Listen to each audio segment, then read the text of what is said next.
so we have our olive oil inside the pan. And now we're going to take a sprinkle of salt just to make sure that it's hot enough, which it is. Or it's not salt, it's the flour mixture. So I've got that in one hand and my whisk in the other. I'm going to add this in and I'm going to start whisking as I add it. I'm going to let this cook for about a minute. It's going to get kind of brown.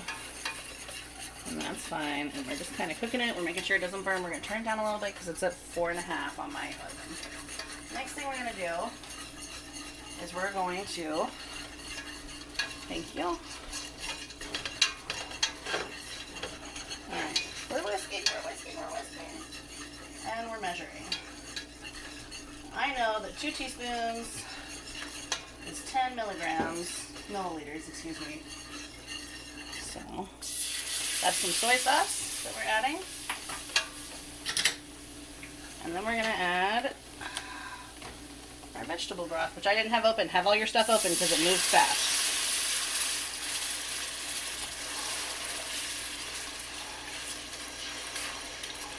This is 4 cups of vegetable broth. One of these containers is exactly 4 cups. If you want to be tricky, you'll put your soy sauce inside the vegetable broth to begin with, but I didn't think of that because I was too busy shredding up chicken for the rest of this. Now I know that I'm going to whisk this together and then I have to add another 2 teaspoons. Actually, it's only 1 teaspoon because I added 15 milliliters of soy sauce already, which is 3 teaspoons, and you have to do 4, so I need to do 1 more. And I'll leave that in there and do my last teaspoon of soy sauce. Oh, gross. And be careful when you add salt because the soy sauce makes things salty. So then, we cook. And basically, from here, it's a matter of just letting it thicken. I mean, this is our enchilada sauce.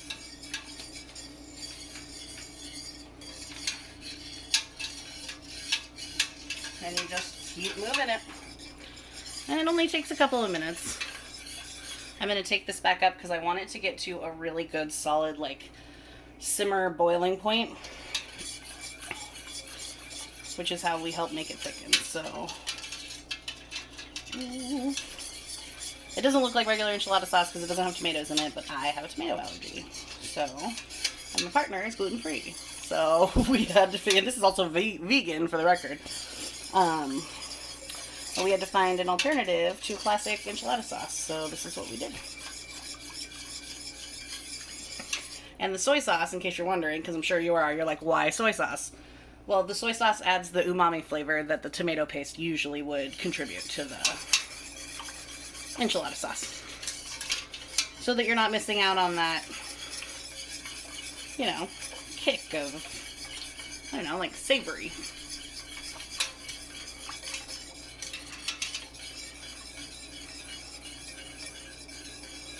And then we just let this cook.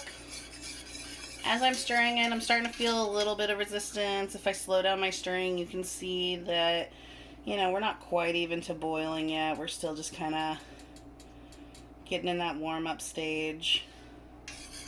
So we just keep stirring. Incidentally, this is also exactly how you can make gravy.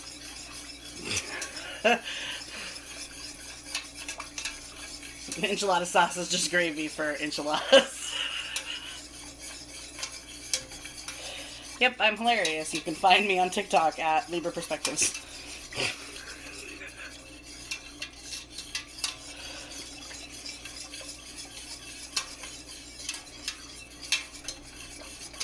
I should probably like cut this part out, but no, I'm not going to. They're just gonna have to listen to us stirring. But, well, me. I'm starting to encounter resistance. You can't really tell from me stirring it because I'm still just whisking it, but I can feel that it's getting heavier and thicker. It stops. It stops a lot faster. It stops a lot faster. Yeah.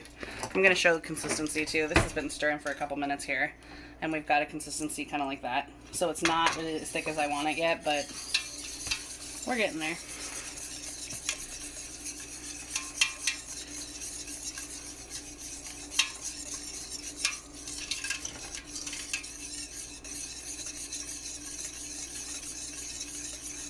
And then this is just a recipe for the enchilada sauce, but if you want to, you can add it to cooked chicken with cheese, wrap it up in rolls, and stick it in the oven at 400 degrees for 15 minutes. It's done.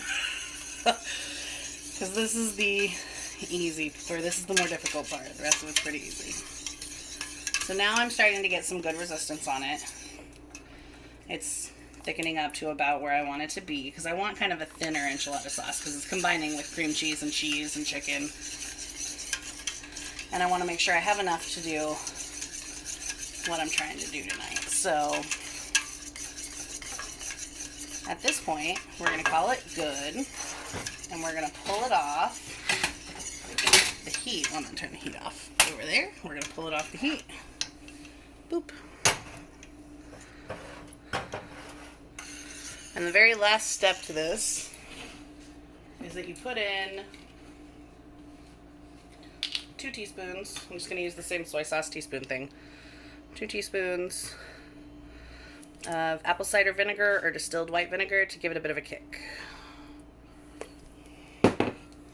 And it won't be broken if you don't have it in there. It's not going to mess the sauce up too bad, but it does add a little bit. So that is how you make a homemade, gluten-free, vegan, nightshade-free enchilada sauce.